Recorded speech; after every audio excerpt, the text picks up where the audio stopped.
Most people believe that if they walk every day, their hips and legs will naturally stay strong as they get older.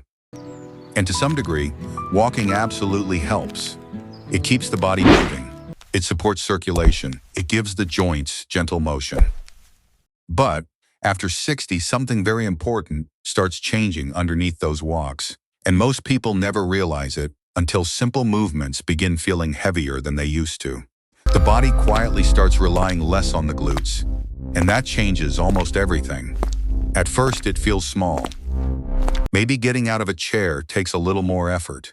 Maybe climbing stairs feels awkward. Some people notice their lower back getting tighter after walking. Others feel unsteady standing on one leg while putting on shoes. And many people start walking slower without fully understanding why. This is where most people don't realize something has changed. The glutes are not just muscles that shape the hips. They are the body's support system. They stabilize the pelvis. They protect the knees. They help the spine stay upright. They absorb force when you walk. They even help with balance every time one foot leaves the ground. But over time, especially after years of sitting more, moving less, or relying mostly on walking alone, the glutes can slowly become sleepy. And once that happens, the body starts compensating. The lower back tightens to help with stability. The knees start taking extra pressure. The hips feel stiff. Even posture changes little by little. Many people think they just need to walk more. But the real issue is somewhere else. The glutes are no longer fully waking up. And this is exactly why a few targeted movements can sometimes help the body more than another long walk around the block. Not because walking is bad, but because walking alone does not always reactivate the muscles that have quietly stopped participating. Once these muscles start engaging again, people often notice something surprising. Walking itself begins feeling easier. Standing feels more supported. Steps feel steadier. The body starts moving with less effort. And the good news is that the glutes respond very well to gentle activation.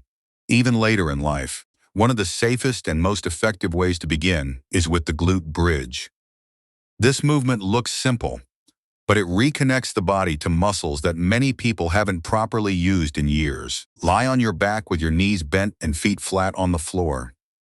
Keep the feet about hip-width apart. Let the arms relax beside you. Then slowly press through the heels and lift the hips toward the ceiling, not too high. This is where people often make a mistake. They try to push upward using the lower back instead of the hips. But the goal is not height. The goal is activation. As the hips lift, gently squeeze the muscles in the buttocks. Hold for a second or two.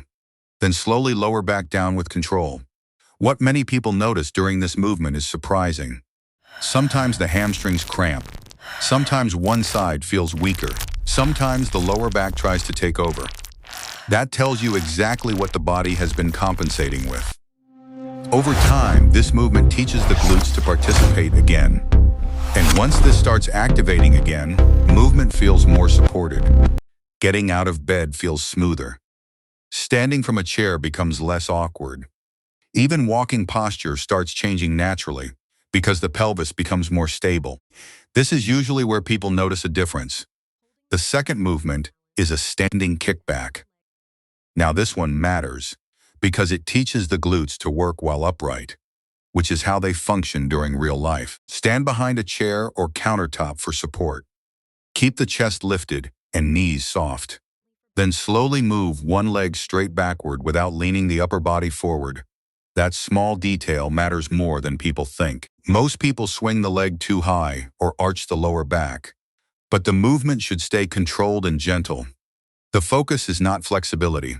The focus is waking up the back of the hip. You should feel the muscles around the buttocks tightening slightly. As the leg moves backward, then slowly bring the foot back down.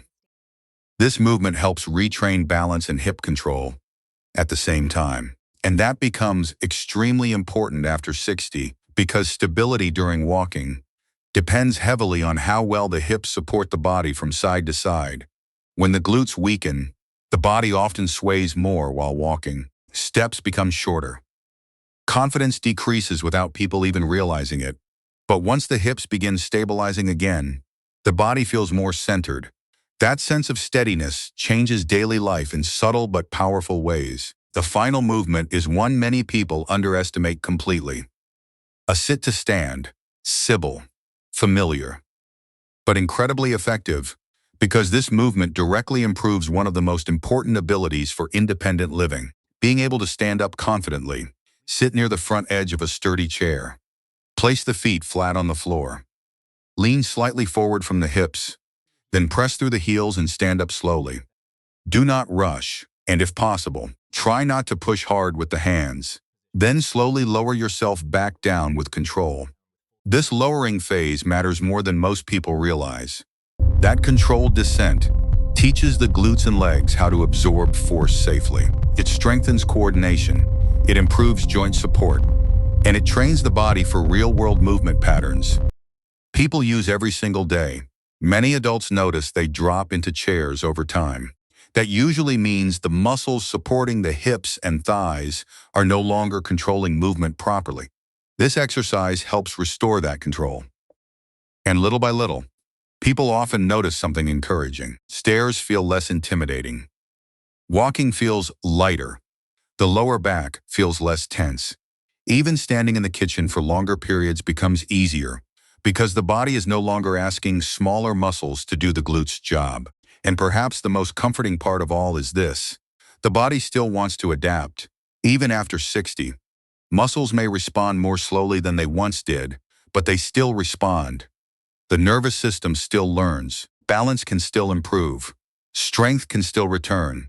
Stability can still be rebuilt gently and safely. You do not need extreme workouts. You do not need painful routines. And you do not need to push through discomfort to feel stronger.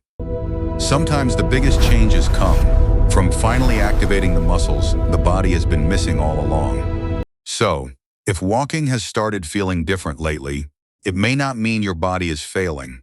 It may simply mean certain muscles have gone quiet. And once they begin waking up again, the entire body often moves with more confidence, more support, and far less strain than before.